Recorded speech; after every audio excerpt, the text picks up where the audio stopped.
I guess you're doing this podcast now because people are still going, what happened? What happened? Why did you make that horrible sitcom?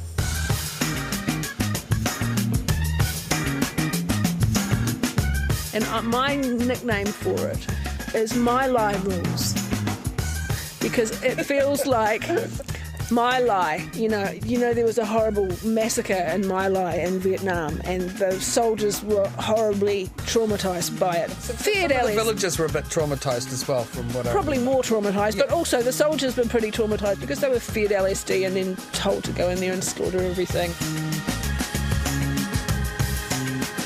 So that's all. I always feel like that's all you can really say about Melody Rules. Is like, you weren't there, you didn't know what we had to do. You can't understand it unless you were there. Hi, I'm Geoff Hauptman, and I was most certainly there.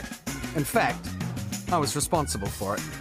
I created Melody Rules, and now, in an attempt to atone for my sins, I'm revisiting it to try and find out what went wrong and how it failed. And in this, the 5th episode, I'm talking to all of my writing colleagues from that time to see what they remember and who they blame. Here's a good writer's room shot. Okay, so this is a photo of like 8 writers, and I've got a large pumpkin in front of my crotch. And I don't want you to get the wrong idea. I don't want you to think that this is just a personal gripe session, because it's not. Those times were some of the best in my life, and those writers are people I'm still friends with today. And remember, this nightmare was 25 years ago. Look at those sideburns. That's at that. insane. Whoa. My God. Geoff Hauptman sporting some fantastic sideburns. I think you could remove dead skin from feet with those sideburns. They are absolutely magnificent. They are so long that they almost hit the table. It's spooky. And look, everyone's looking quite serious for a comedy script to go through. Yeah, a lot of hands to chins. Yeah. Michael's expression is a little bit telling. Yeah, we were serious. We were working hard to make the great New Zealand sitcom, and we were all working on it together, as a team. It was more than comradeship. Jack Tweedy. To go back to all the war metaphors again, it was like a core, CORPS core, of people who were up against heavy fire, and they totally relied on each other, and they didn't even think about those sort of things because we were all doing something we really loved, and we all knew that we were 100% into it. I'm not surprised. It's because we were going to Mount Doom. This is Catherine Burnett. As a group. We were definitely go through Mordor as a group, and so I'm not surprised that we've formed really strong friendships. We were the Fellowship of the Ring. We were. Yeah. We so were. Jim McClarty. We really all got on so well. Yeah. And we were laughing all the time and really enjoying each other's companies. And then, things took a turn. Because we were all laughing like idiots just every day because we were coming up with a lot of really funny stuff that just didn't make it into the show, right? No, exactly. And I just remember that. And I remember thinking, why has that not translated? It's a good question. Why did this talented group end up writing the worst sitcom ever made? Well, one reason was that we were following a sitcom model from America, one that we'd only recently been taught, and one that we were all still trying to come to grips with. Writers have to take responsibility for this. We were new. This is Dave Horn. Even people who are experienced writers, David Geary, he was new at this, and he was one of the script editors, right? So of the pool, David Geary and Clive Copeman were elected to be the script editors. So we sent people away. They'd come in and pitch. Newly appointed table boss, Dave Geary. We would go, yeah, what about this, what about... They would do a brief outline. They would come back with a script. We would go through the script. Then they would submit a final draft. We were like the site foreman. And table boss number 2, Clive Copeman. And really our job was to make sure that it had a dramatic structure. And it was very intense. You're going head to head, and you had a deadline. At the end of that 3 hours, you had to have an outline produced, no matter what the writers came in with. If I remember, you would come in with really crazed ideas, and it would be something like, Melody brings in a dead cat, and her brother hates it, and Neville's got tuberculosis, and yada, yada, yada, ha, ha, ha. And Dave and I would just go, yeah, it's Geoff Day. We've got our work cut out for us. the problem with the tables was you had people running the table and the show who'd really never made sort of this factory line, you know, because we were trying to do something different. We were trying to get to that American model, you know, of bulk, where you've got 24, 26 eps a season, da-da-da-da-da. I'm not sure it was ever going to work. In America, those table bosses would have been you and Mejera. You know, it was your project, so it would be your job now to just try to sustain the creative vision and make sure that we were all fitting into what the show required. But instead, and you know, Dave and Clive are put into those positions, and they're coming in cold. I can't imagine it would have been easy. And it would have been another disconnect in a way. Yeah, and a lot of pressure on them, right? Yeah, and they're taking on this show that wasn't a project of their own, and so they're having to familiarize themselves with it and learn to believe in it. You might remember in episode 2 when we found out where the original idea for Melody Rules came from. Kate Ward-Smythe and Matthew Donaldson had come up with a concept for a pilot, but then soon left after they became disillusioned with the process. So that's when me and Mejera took over, picking over the bones and changing their outline into the idea that was finally chosen to be the project. Now, this idea was handed over yet again. Without warning, we found out that these new table bosses were now the ones in charge. They were the new captains steering the ship in yet another new direction, while Mejera and I became table riders. I do know that once it started, we weren't, you know, we were the lowest of the low. The table editors took over everything, which was not a bad thing, but still it made it a less Melody Rules-ish thing than it would have been. I don't know if Melody Rules, even when she was Melody Rules-ish, would have been great, but... Well, it was not a way I enjoyed working in. I think it was a very masculine way. It was very combative, and it was like, and you would come out kind of with almost nothing sometimes because everything had been just kind of, well, no. And they were really vetoing a lot of ideas. And it's like, well, you know, they're only vetoing ideas because they don't like them. Well, you put 2 other people in there and they might like them. You know, it was all pretty darned arbitrary. Like, we hadn't been trained to be table bosses, but that's actually managing people, right? Yeah. And managing and giving people tasks and feeding back and editing. What you should have been was like, you should have sat there. John Vorhaus should have been the boss, the showrunner. Yep. And you would have learnt at his right hand how to run the table, how to make decisions, how to give notes, how to give feedback, how to encourage, how to challenge. Like, that's a totally different skill. Like, really, we were kind of show running without even knowing what a showrunner was. So who was this John Vorhaus?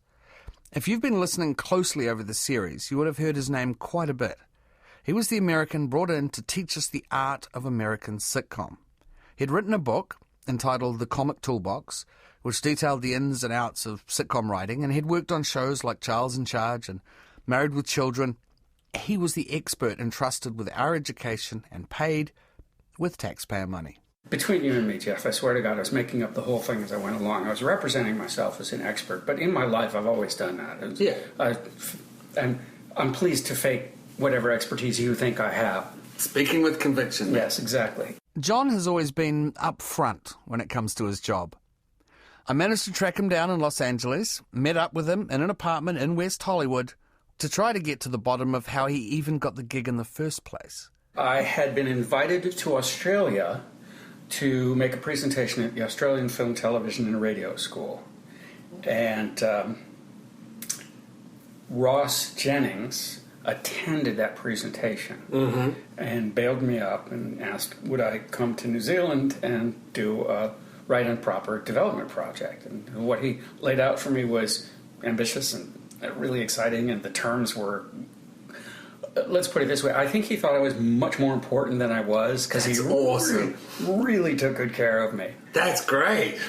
That will have been 1993. At that time, the world was such a different place. The technology of situation comedy was unknown virtually everywhere. And that meant not only did writers not know how to write sitcoms, but audiences didn't quite know how to watch them. And there was a lot of cultural cringe, not just in New Zealand, but everywhere I went at the time, which was, the Americans do it so well, we'll never get to that level of quality. And I'm like, you've seen Bewitched? You haven't. We're not good at it, we just practiced at it. John's right. We had absolutely no idea how or where to begin when it came to sitcom construction, writing, or plot. We might have been writers in name, but in practice, very few of us had ever written anything. And none of us had ever written a sitcom. So, that's where he came in. I think his ultimate value in my career is that he was a great teacher. Of structure or other things? Yeah, structure and analysing comedy, analysing character. He could sum up the lessons in these great little takeaway lines that really was quite valuable to me, and I'll never forget some of the big lessons he taught. Everybody wanted to do situation comedy. They were excited about the idea of doing it in homegrown, in their own language, in their own culture, their own idiom. They didn't have the chops, they didn't have the experience, they didn't have the tradition. They had a lot of enthusiasm. Created a lot of opportunity for a guy like me, because I could walk in and be the one-eyed man in the kingdom of the blind over and over and over again. I think he was having a really great time. I mean, we were all we had his book, and, we read it, and we were studying, and we all thought, yeah, we can make it work. I mean, maybe if he'd stayed through the process, that might have been a better process. But he kind of, once it was all selected, he just left. That was it. Goodbye. The moment they said John Vorhaus can go back to Hollywood and we'll do it ourselves, that was it. Because John would have also stood up to the casting decisions. Yes. Yeah. John would have gone, hold on. And he would have fought, I think, for heart. He knew his stuff way more than us. Writers in markets other than the United States throughout the arc of my career always had one problem, and that problem was they're never going to get paid enough. Yeah. It's just the money's not there, and they're going to work way too hard for way too little money. So the question is, how can I add value that will make people buy into that proposition? And one thing that I did was to make it clear to them that they were learning writing skills and techniques. They could have a practice of writing that would serve them through the long arc of their career. So it was sweat equity, in a sense. And a lot of people bought into it on that level. I'm sure you guys did. John was this funny guy, warm, super likeable, the guy you wanted to be your friend. But the other thing was I discovered that if I could get people to be personally loyal to me, fall in love with me, that they would go the extra mile for me. So I think that I injected that emotional, we're all in the trenches together kind of thing early on, because I thought that it was a way to have everybody be more productive and more happy. The thing is, everywhere in the world I've gone, I could get them to drink the Kool-Aid because I have generosity of spirit, I'm genuine, I have good intentions, and I give a lot of value. I really loved him. He was a guru. He was I can't say enough about him.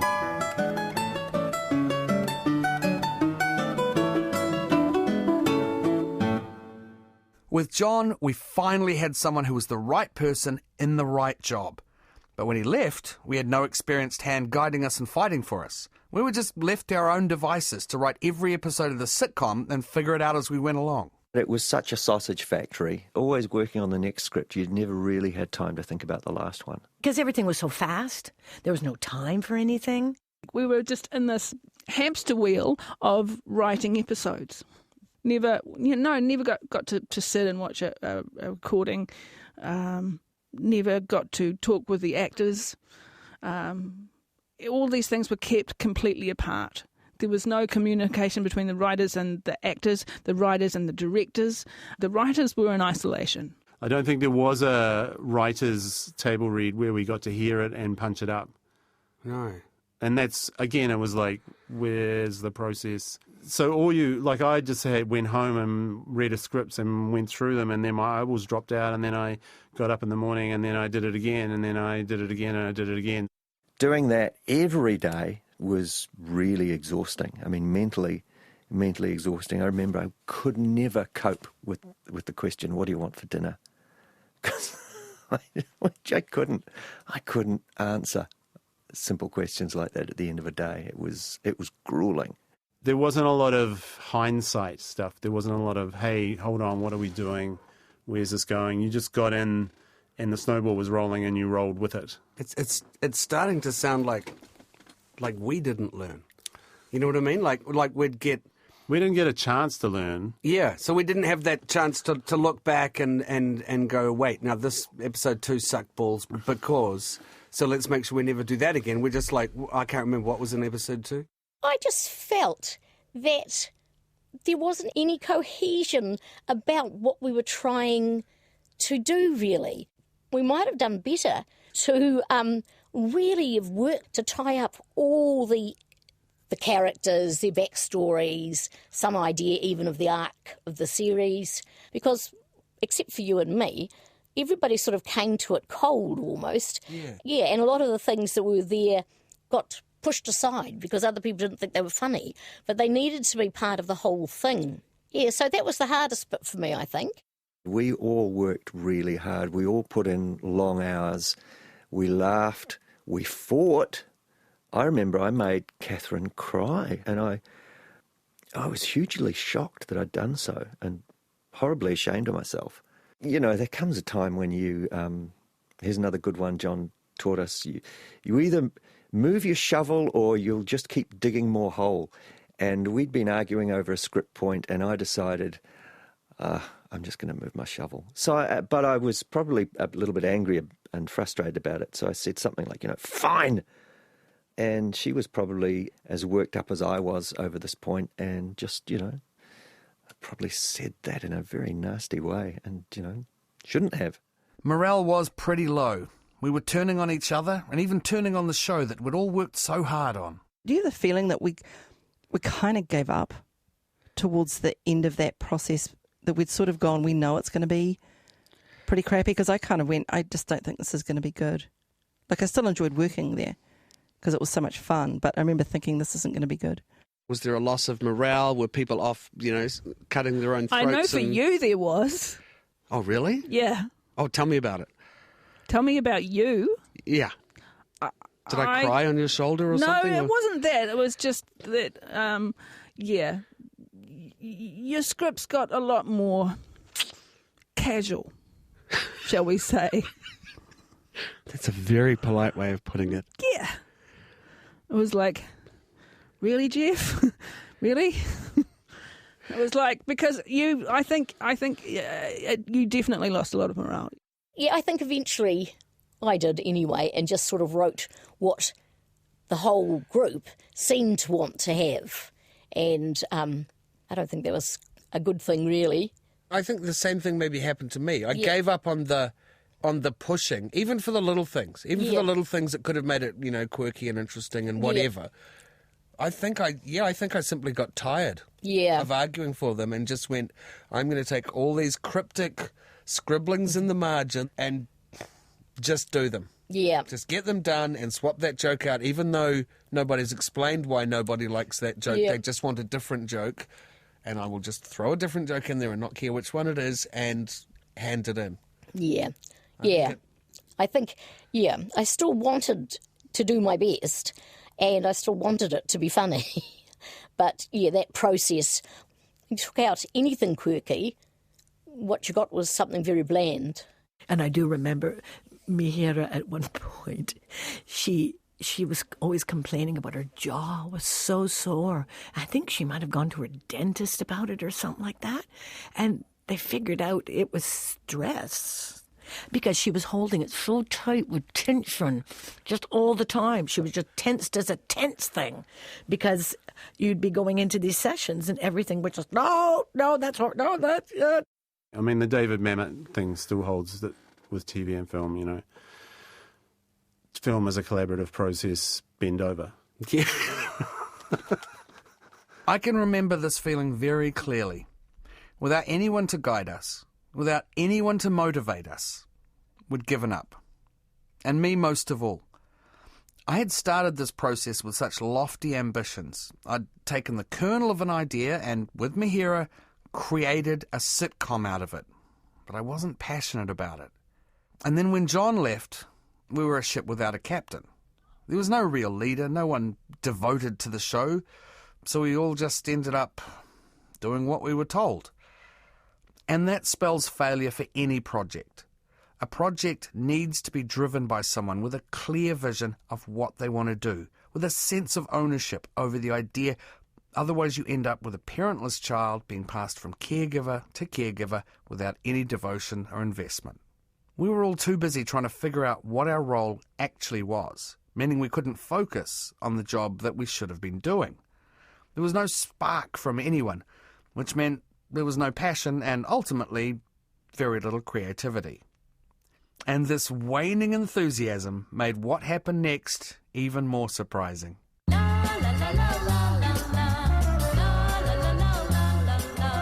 Because we received some news that would shock us to our very core.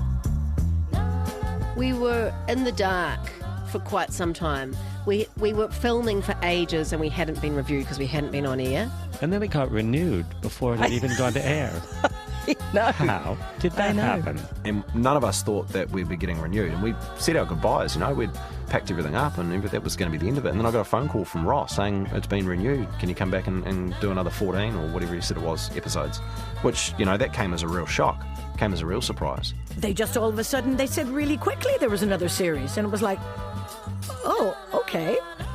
Okay, I thought the first one wasn't going very well.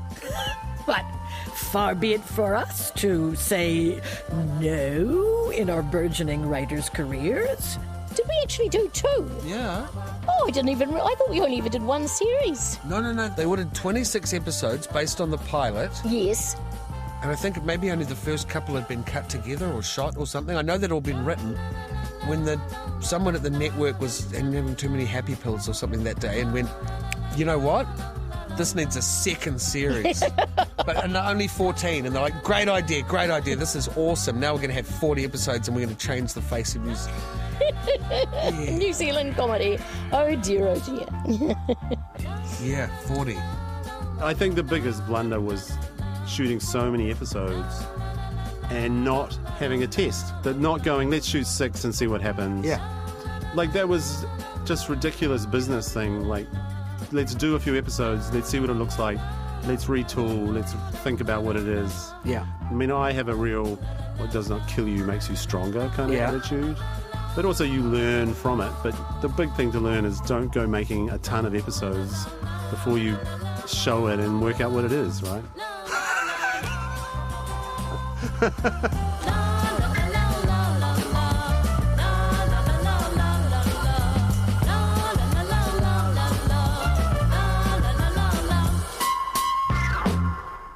On the next episode of The Worst Sitcom Ever Made, the reviews are in. As an actor, of course, you try not to read any reviews, good or bad, but you couldn't be sheltered from the reviews for the show. No, not those ones. We were just being slated all over town, and I found that really hard to deal with because I think, we had a good time, and I don't know, it was brutal. They were brutal. The Worst Sitcom Ever Made is produced for RNZ by the Download Concept and Glynis Stewart. The studio engineer was Jeremy Veal. The coordinating producer for RNZ is Adam McCauley, and the executive producer is Tim Watkin. If you want to catch up on this or other episodes of The Worst Sitcom Ever Made, go to the podcast page at RNZ, or you can find it on most podcast apps like Apple Podcasts, Stitcher, Spotify, Radio Public, and Google Play. And while you're there, you can check out other RNZ podcasts like the new series of Black Sheep. The Worst Sitcom Ever Made is presented by me, Geoff Houghton.